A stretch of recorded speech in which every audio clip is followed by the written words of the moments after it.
Joe. This is Joe's Garage. Welcome.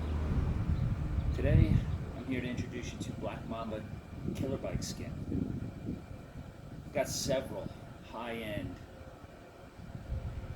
bikes. I just don't want to get damaged. I've had this happen before, and so I was looking for some sort of a solution on what you could put on a bike to protect it from the rocks and the sand and the debris that kicks up when you're out there on the trails. Anyway, let me show you. I'm gonna get here, pick it up, get you closer. This is one of my bikes, Salsa Bucksaw, full suspension fat bike. If you look, it comes with just this little bit of protection down on the bottom, but all of the tube going up has nothing. And the bottom bracket, I mean, that's gonna take so much abuse. It's got nothing. Doesn't make sense to me. So I wanted to find something that I could use for protection there, as well as other parts of the bike. Here is the Black Mamba killer bike skin. This is the original that I'm coming out with. We have a 3-inch, 1.5 inch. They're 32 inches long, more than enough to cover your complete down tube and the bottom bracket. Let me show you. Hold it up. It's going to be a little difficult one-handed, but if you put it here on the bike, you'll see it comes all the way down, well more than the bottom bracket.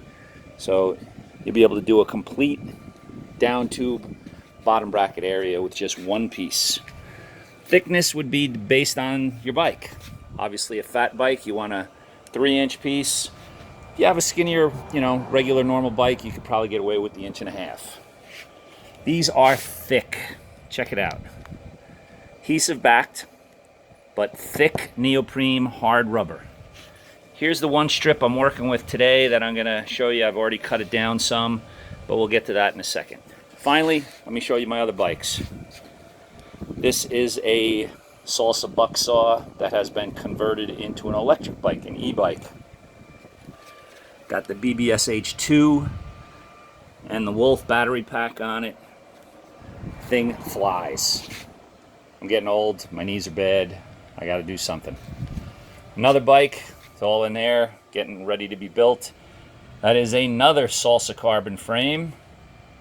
I got the Bluto shocks in the bike in the box above, and then I got some Marge Light rims that are gonna get spun up. This one I'm gonna put the Marge Light rims on, as well as include the roll-off speed hub, because this gets just abused, sand, snow, everything. Finally, I got my beach cruiser, which is another electric bike that I use when I just go down to the beach. This allows me to get up the hill back to my house with little or no effort. Anyway, these are my bikes that I have currently. Now there's a couple more way in the back of the garage, but they're not really going to be discussed. Okay, here you go. We'll get to this in a second.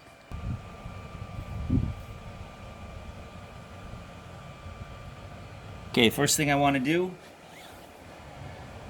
is measure and pre-cut my Mamba skin for the bike. So I'm going to say it's going to go about there to here.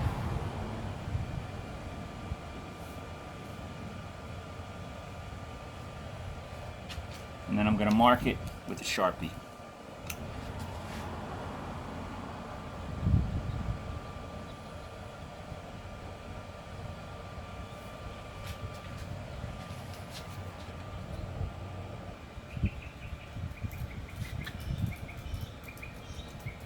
So after cutting it to a pretty close length, as you can see the salsa, I want this so it's not blocking the salsa on this side, and then come down here so it's past this, where I'm going to cut the bottom here up to the top. Here's one of the things to consider. The 3-inch piece may or may not come to the other side and cover your logo. Up here it's going to cut the logo off a little bit, so I'm going to have to trim this back, and I'm going to need to take off not much, but let's make a mark using a Sharpie. I'm going to estimate right about here is how much I have to take off. So now I'll show you how you do that. before I trim it, I'm going to also mark out the bottom here where I'm going to cut it, so it'll continue from here and then go on all the way. I'm going to cut this one side off to thin it some, but then I'm also going to round this off. I need to put this down. Hopefully you can see it.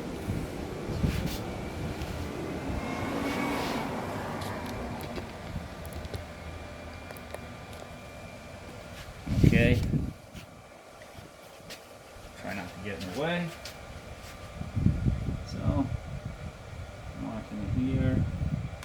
It's going up here, like that.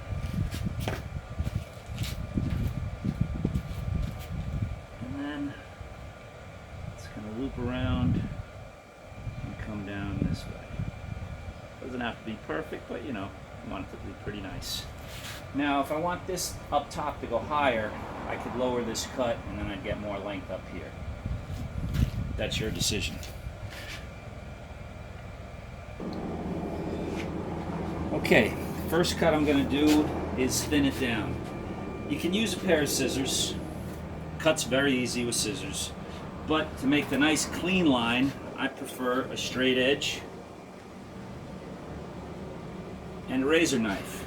Clean, sharp razor knife. Put it on some wood so it's not on the table, so you know the wife doesn't scream at you because you're putting razor marks in the table. Now you could measure it out so you have this exact distance here and here. I'm going to eyeball it. I'm pretty good with that. Hold down this, and then you don't have to make the full cut on the first pass. Just do a light cut. Come back, do it again. And then one more time. Okay, that's your first cut. Now it should be cut to your correct thickness. Now the second one obviously needs to be cut with some scissors. I guess you could use a razor knife, wouldn't hurt. And it's kind of a rounded edge. So to make it a little longer, like I was mentioning before, let's see if we can do it down here more.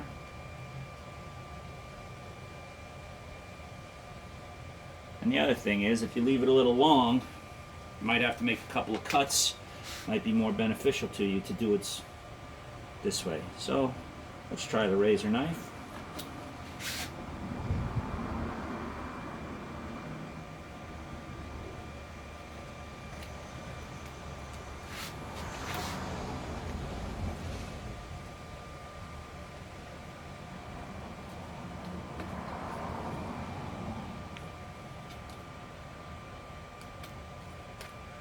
Okay, there you have your first basic cut. I'm going to put it back on the bike, taped down like this just to verify, and I'll show you there. Okay, so now I have it back on the bike.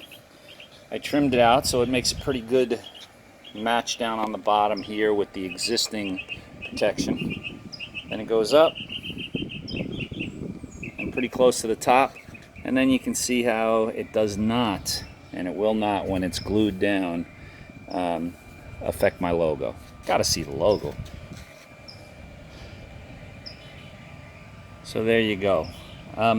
One thing to keep in mind when you do yours, if you come down and come all the way around to here, you have to make these little slits triangular. I didn't have to do that because mine's a straight piece, but as you do the curve, you want to make these small triangular slits so it rotates around the corner of your down tube, so it grips better, so it grabs, so on and so forth. It's just a smart way of pre-cutting it to get down there and apply without the air bubbles, so on and so forth. Okay, now I'm going to actually install it. Okay, so now I'm going to install it. First and foremost, before you think about it, wash your bike. Soap and water, dry it off. Make sure it's clean. Then, before you go further with the application, get some isopropyl alcohol